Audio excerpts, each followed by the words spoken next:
Hello student. आज की ये वीडियो बहुत ज़्यादा इम्पोर्टेंट होने वाली है क्योंकि इस वीडियो में हम क्लास 10th एसएसटी में हिस्ट्री के लेसन 1 यूरोप में राष्ट्रवाद के दीर्घ उत्तरीय प्रश्न मीन्स विस्तृत उत्तरीय प्रश्न लॉन्ग टाइप को कंप्लीट करेंगे स्टूडेंट। इस वीडियो में 3 प्रश्न उत्तर आपको मिलने वाले हैं और इसमें से एक 100% हर बार बोर्ड के एग्जाम में आता है और अब की बार भी 100% बोर्ड के एग्जाम में आने की उम्मीद है।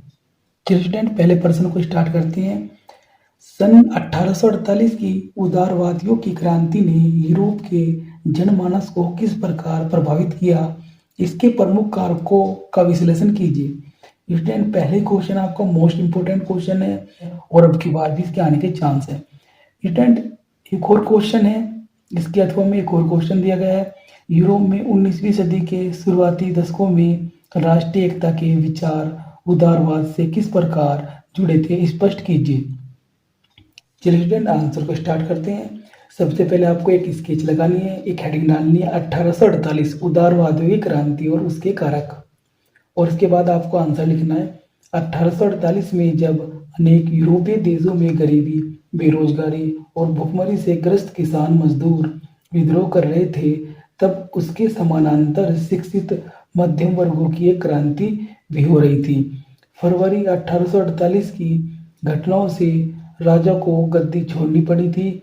एक गणतंत्र की घोषणा की गई जो सभी मानवों के सार्वभौमिक मताधिकार पर आधारित था। यूरोप के अन्य भागों में जहां अभी तक स्वतंत्र राष्ट्र राज्य नहीं बने थे, वहां के उदारवादी मध्यम वर्गों ने संविधानवाद की मांग को राष्ट्रीय एकीकरण की मांग से जोड़ दिया था। चलिए स्टूडेंट, इस पैरे को एक बार फिर रिवाइज करते हैं। 1848 में जब अनेक यूरोपीय देशों में गरीबी, बेरोजगारी और भुखमरी से ग्रस्त किसान मजदूर विद्रोह कर रहे थे, तब उसके समानांतर शिक्षित मध्यम वर्गों की एक क्रांति भी हो रही थी। फरवरी 1848 की घटनाओं से राजा को गद्दी छोड़नी पड़ी थी। एक गणतंत्र की घोषणा की गई जो सभी मानवों के सार्वभौमिक मताधिकार पर आधारित था। यूरोप के अन्य भागों में जहां अभी तक स्वतंत्र राष्ट्र राज्य नहीं बने थे, वहां के उदारवादी मध्यम वर्गों ने संविधान की मांग को राष्ट्रीय एकीकरण की मांग से जोड़ दिया था। स्टूडेंट, दूसरे पैराग्राफ को स्टार्ट करते हैं। उदारवादी आंदोलन में महिलाओं को राजनीतिक अधिकार प्रदान करने का मुद्दा विवादास्पद था। हालांकि आंदोलन में वर्षों से बड़ी संख्या में महिलाओं ने सक्रिय भूमिका निभाई थी। महिलाओं ने अपने राजनीतिक संगठन स्थापित किए और अखबार भी प्रारंभ किए। इसके बावजूद उन्हें असेंबली के चुनावों के दौरान मताधिकार से वंचित रखा गया था।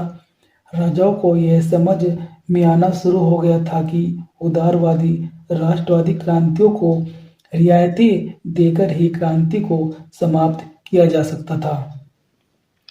चलिए स्टूडेंट, इस पैराग्राफ को एक बार फिर रिवाइज करते हैं।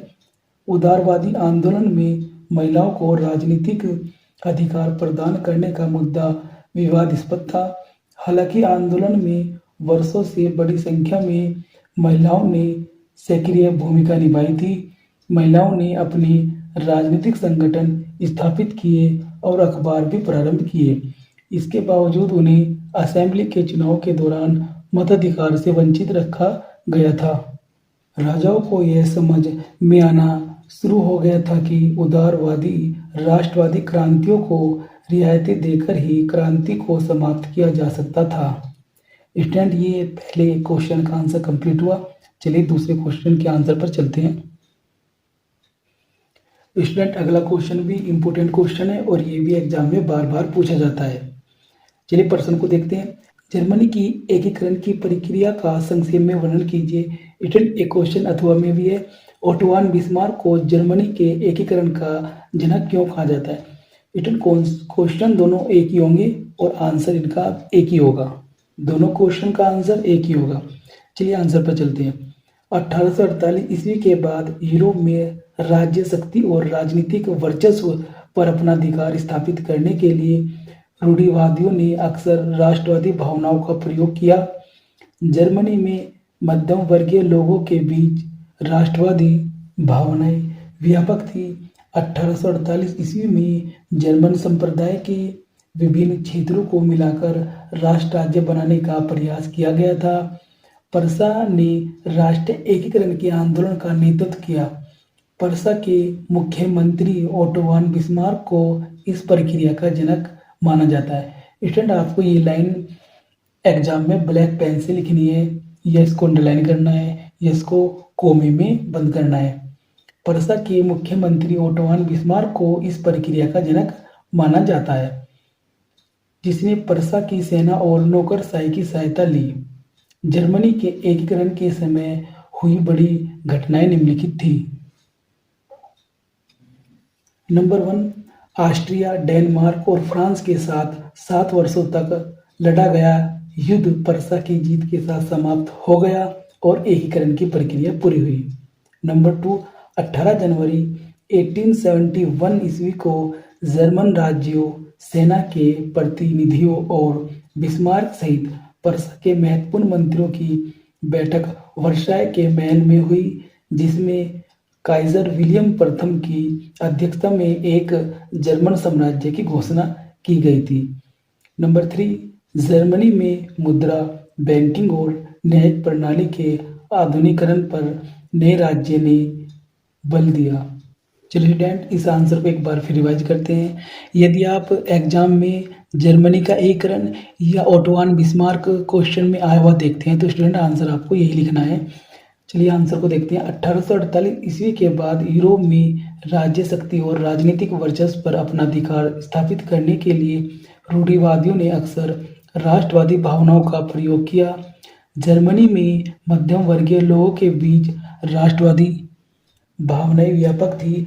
1884 ईस्वी में जर्मन संप्रदाय के विभिन्न क्षेत्रों को मिलाकर राष्ट्र राज्य बनाने का प्रयास किया गया था।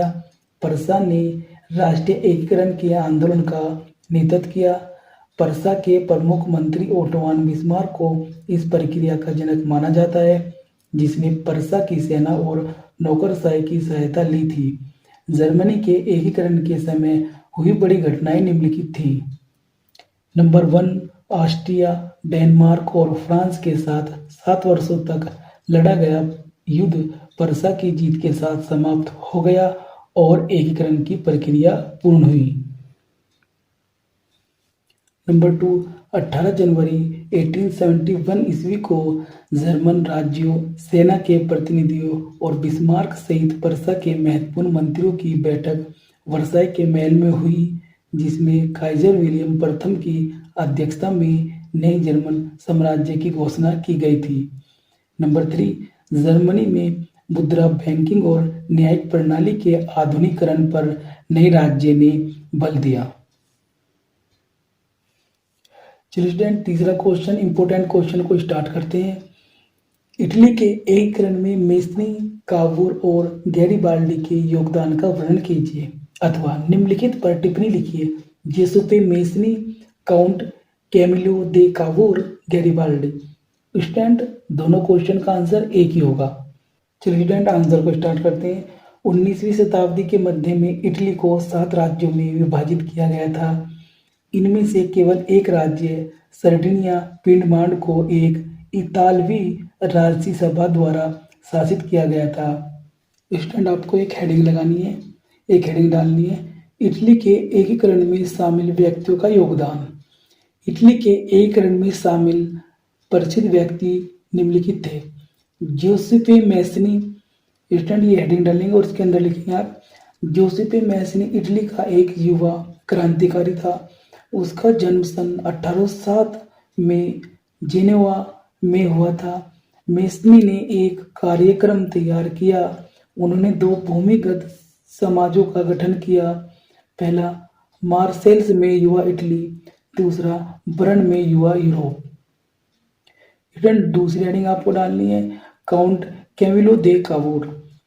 इटली के एकीकरण में प्रमुख मंत्री कावूर की कूटनीति का बहुत अधिक योगदान था, जो 1852 से 1860 ईस्वी तक पीडमांड के मंत्री बने। स्टूडेंट, इस पैराग्राफ को एक बार फिर रिवाइज करते हैं।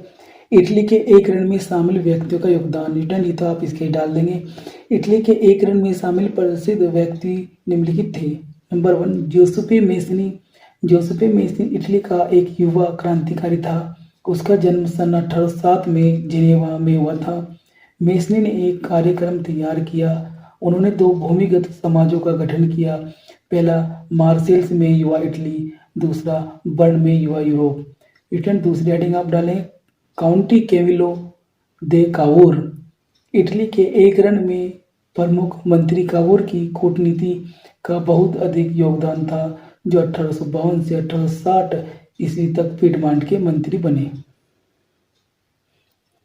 कावूर ने एक चतुर संधि के माध्यम से 1859 ईस्वी में ऑस्ट्रियाई सेना को पराजित करने में सफल हुए। रिटर्न तीसरी लाइन डालेंगे आप गैरिबाल्डी।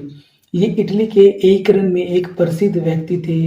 इन्होंने 1833 ईस्वी में मेसनी से मुलाकात की और यंग इटली के आंदोलन में शामिल हो गए। इन्होंने 1860 ईस्वी में दक्षिणी इटली में एक्सपीडिशन ऑफ द 1000 लोगों का अभियान का नेतृत्व किया। रिटर्न्स को एक बार फिर रिवाइज कर दें। कावूर ने एक चतुर संधि के माध्यम से 1859 ईस्वी में ऑस्ट्रियाई सेना को पराजित करने में सफल हुए। रिटर्न अगली हेडिंग आपको डालनी है गैरिबाल्डी। ये इटली के एक रन में एक प्रसिद्ध व्यक्ति थे। इन्होंने 1833 ईस्वी में मेसनी से मुलाकात की और यंग इटली के आंदोलन में शामिल हो गए। इन्होंने 1860 ईस्वी में दक्षिणी इटली में एक्सपीडिशन ऑफ द 1000 लोगों का अभियान का नेतृत्व किया। स्टूडेंट ये 3 क्वेश्चन थे और तीनों का आंसर आपको पता चल गई है और इसमें कोई सा एक को पर्सन बोर्ड के एग्जाम में 100% आने वाला है। स्टूडेंट इनसे आप अपने नोट्स बना सकते हैं, इन्हें अपनी कॉपी लिख सकती हैं। Thank you for watching this video.